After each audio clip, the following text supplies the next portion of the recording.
Hi, I'm Reggie Ponder, the real critic. And the Oscar nominations have been announced, and to me, there are some glaring omissions, especially when it comes to black folks. So let's take a look at a few of the categories. The first category is Best Director, and I keep butchering these names, so one of these days I'm gonna get them right. But the first is Jacques Adouard for Amelia Perez, Sean Baker for Honora, Bradley Colbert for The Brutalist, Coralie Fargat for The Substance, and James Mangold for A Complete Unknown. The glaring omission for me is Ramell Ross for Nickel Boys. When you talk about artistic vision, Ross is known for his ability to craft deeply personal and visually stunning stories, blending documentary and narrative elements to create these emotionally resonant films.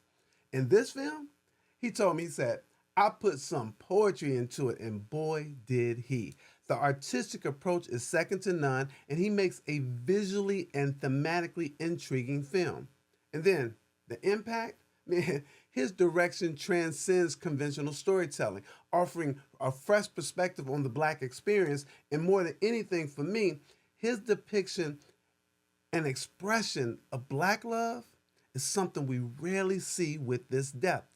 Hattie, who is the grandmother, has her love for her grandson Elwood, and then how she extends that love to Turner. And then you look at the love between two black boys who looked after each other. I just want to say simply beautiful. And then well, I want you to ponder this.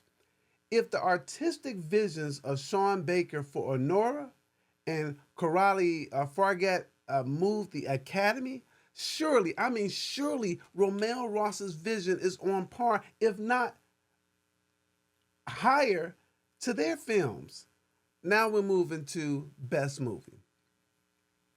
The nominations are Nora, The Brutalist, A Complete Unknown, Conclave, Dune Part 2, Amelia Perez, I'm Still Here, Nickel Boys, yay, at least they got that in there, The Substance, and Wicked. My snub is Sing Sing. This movie right here is storytelling at its best. This is a man wrongly convicted who helps others, and he has the tables turned when he needs help. And that help is not with the legal documents and trying to necessarily navigate the system, but rather the belief in oneself. To the help that he needs to have is hope. When it looks like hope has left the building, he needs that.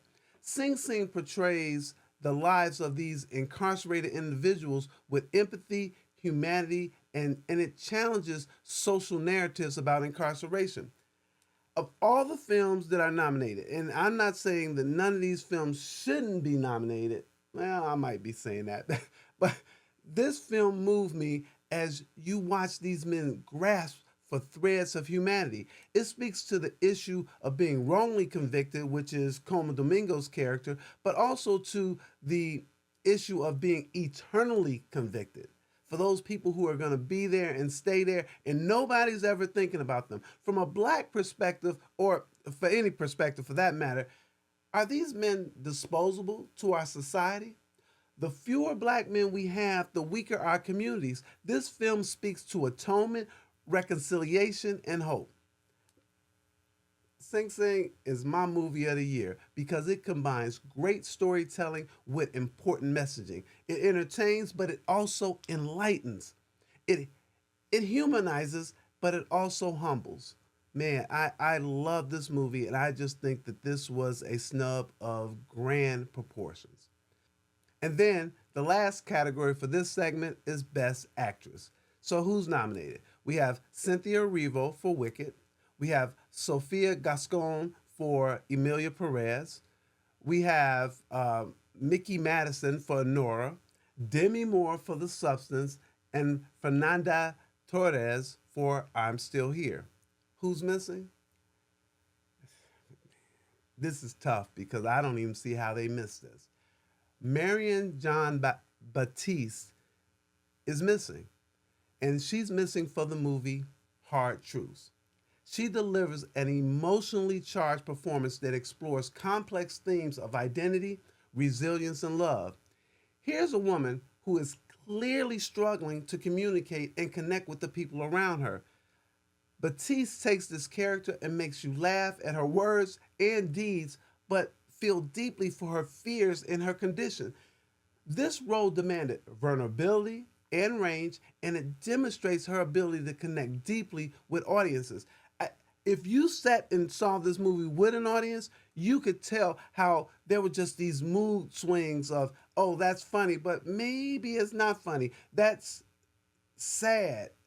And maybe we need to do, maybe this woman needs some help. In some ways, I'll tell you, I did not connect with this character, but I do think that that's the point. Many people might see her as mean and fail to see that she is struggling to survive in a world that is quick to judge, not recognize that she does need help, help that her family can't fully provide. And it shows the interworkings of a family that's dysfunctional because of her. And then finally, when we talk about representation of black women, particularly with the Oscars and being nominated for Best Actress, only one black woman has ever won, and that's Halle Berry.